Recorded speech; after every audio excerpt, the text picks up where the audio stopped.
મિત્રો અમે આવી ગયા છીએ સાયલા તાલુકાનું શાજકપર ગામ, જ્યાં સરસ મજાનું નવલખનનું મંદિર છે.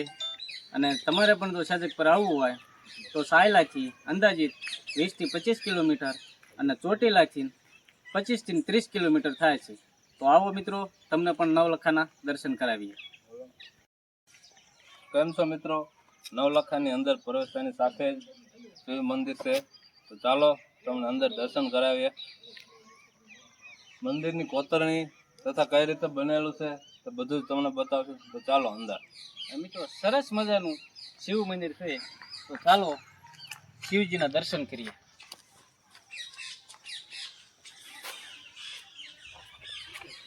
હા, તો આ નવલખો ગામ લોકોનો કહેવા પ્રમાણે નાનો નવલખો કહેવામાં આવે છે.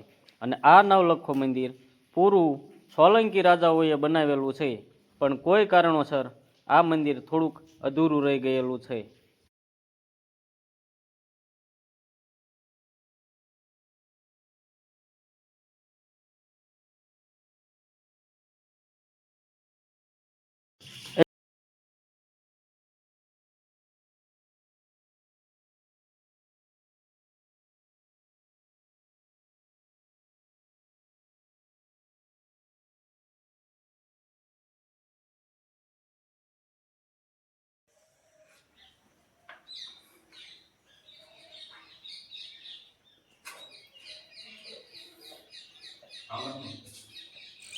મિત્રો, આ નવલખો મંદિર 1200 થી 1300 વર્ષ પહેલા બનેલો છે.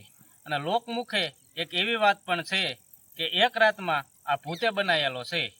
પરંતુ ઇતિહાસકારોના મતે 10મી થી 13મી સદીની વચ્ચે સોલંકી રાજાઓ દ્વારા સોલંકી શૈલીમાં આ નવલખો બનાવવામાં આવેલો છે.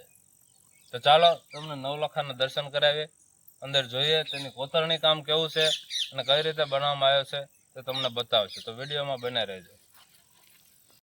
નવલખાની બાજુમાં સરસ મજાની ગણપતિ દાદાની એક મૂર્તિ પણ આવેલી છે, તો મૂર્તિના દર્શન કરી લો.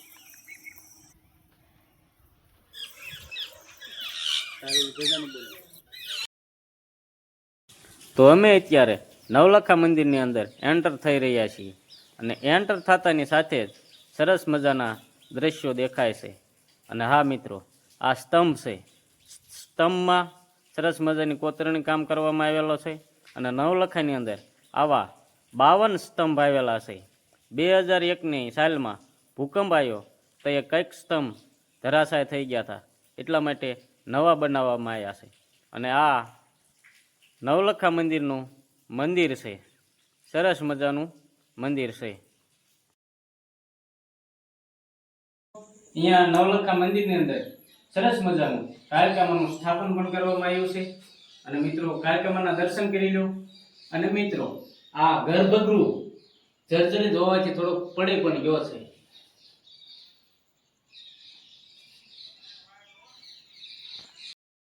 શેજકપર નવલખા મંદિરના સ્તંભો સ્વસ્તિક પ્રકારના છે. સભા મંડપમાં સ્તંભોની રચના પણ અલંકૃત કરેલી હોય છે. શેજકપરના નવલખા મંદિરના સ્તંભો ભદ્રાદી નિર્ગમોથી યુક્ત હોવાથી તે સ્વસ્તિક સ્તંભોના નામે ઓળખાય છે.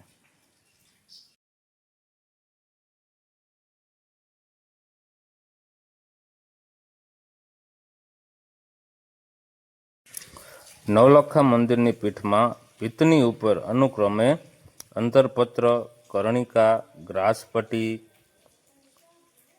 નરથરમાં માનવ જીવનની વિવિધ પરિસ્થિતિઓ, આનંદ પ્રમોદના પ્રસંગો, શિકાર, યુદ્ધ, યાત્રા, સવારી જેવા શિલ્પના અલગ અલગ કોતરાયેલી કસબીઓ તમને હાલમાં જોવા મળે છે. તે જોઈ શકો છો આપ.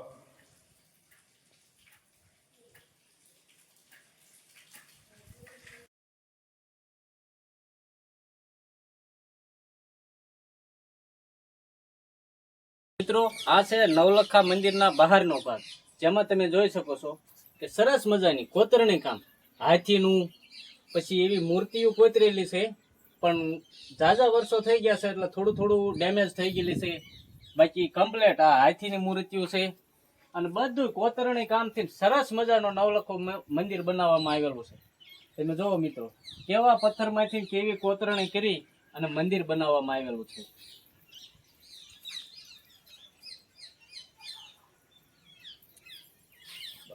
તો મિત્રો, આ છે મંદિરનો બહારનો ભાગ. બહારની દરેક ફરતી બાજુએ દરેક બાજુ આ રીતનું જ કોતરણી કામ કરેલું છે. આપ જોઈ શકો છો. આવો તમને આ બાજુનું પણ બતાવું. આપ જોઈ શકો છો, દરેક જગ્યાએ સરખું જ કોતરણી કામ અને બહુ સુંદર મજાનું કોતરણી કામ પથ્થરમાંથી કરેલું છે. તો મિત્રો, આપણી સાથે શાજકપરના ભનુભાઈ દરબાર જોડાણા છે અને આપણે એમને વિનંતી કરવી, એ શાજકપરના વતની છે એટલે નવલખાનો ઇતિહાસ એમની પાસે જાજો હોય, એટલે ભનુદાદાને વિનંતી કરીએ કે અમારા દર્શક મિત્રોને નવલખા વિશેનો ઇતિહાસ જણાવો. તો ભનુદાદા, જણાવો ઇતિહાસ. નમસ્કાર, ભનુભાઈ ખબર સજક પર. મિત્રો, આજે ભાઈ આવ્યા છે પ્રાચીન મંદિર નવલખા મંદિરની મુલાકાતે, ગામ સૈજકપર, તાલુકો સાઈડ. ખરેખર જેટલા બધા મંદિરો મોટા ભાગના છે એ સોલંકી કાલીન છે. સોલંકી કાલીન એટલે કોને કહેવાય કે 10મી થી 13મી સદીમાં જેટલા મંદિરો બન્યા છે એ બધા જ સોલંકી કાલીન છે. સોલંકી કાલીન એક સમય એ ગુજરાતની મહાસત્તા હતી. જે તે સમયે પાટણથી જુનાગઢ સુધીનો એમનો એક આર્મી વે રસ્તો હતો. એ વખતે પાટણથી મોઢેરા, વિરમગામનું તળાવ, વચ્ચે વઢવાણના, ત્યાર પછી સાયલાનું તળાવ, સૈજકપરનો નવલખો, ધાંધલપુરની વાવ, ચોબારીની વાવ, આણંદપુર ભાડલાની વાવ, આગળ જતાં જેતપુર, વીરપુર, જુનાગઢ સુધી જે કાંઈ વચ્ચે આવતું હતું એમાં એ સોલંકી રાજાઓએ પોતાના ખર્ચે કોઈક જગ્યાએ મંદિરો બનાવ્યા છે, કોઈક જગ્યાએ તળાવો બનાવ્યા છે અને કોઈક જગ્યાએ વાવ પણ બનાવી છે. એમાંનું સોલંકી કાલીન મંદિર એટલે આ સૈજકપરનું નવલખા મંદિર.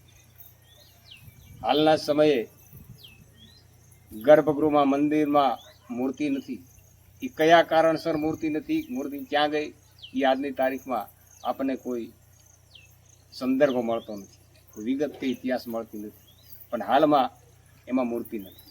વિદ્વાનોના મતે આ શૈલી જે છે એ સોલંકી શૈલીનું મંદિર છે, પરંતુ શૈલીની પરિભાષામાં શૈલી અને શિલ્પ જે છે એના ઉપરથી વિદ્વાનોનો મત એવો છે કે આ મંદિર શિવાલય હશે એવી બહુ જ મોટી સંભાવના છે. મોટાભાગના વિદ્વાનો શિવાલય છે એવું જ કહે છે. તો આ મંદિર છે એક અમૂલ્ય શિલ્પ માટેનું છે અને અમૂલ્ય એક કોતરણી કામ, એ શિલ્પકામ એના કદરદાતાઓને જ ખ્યાલ આવે માટે એ માન્યતા હતી કે કોઈ અમૂલ્ય ચીજ હોય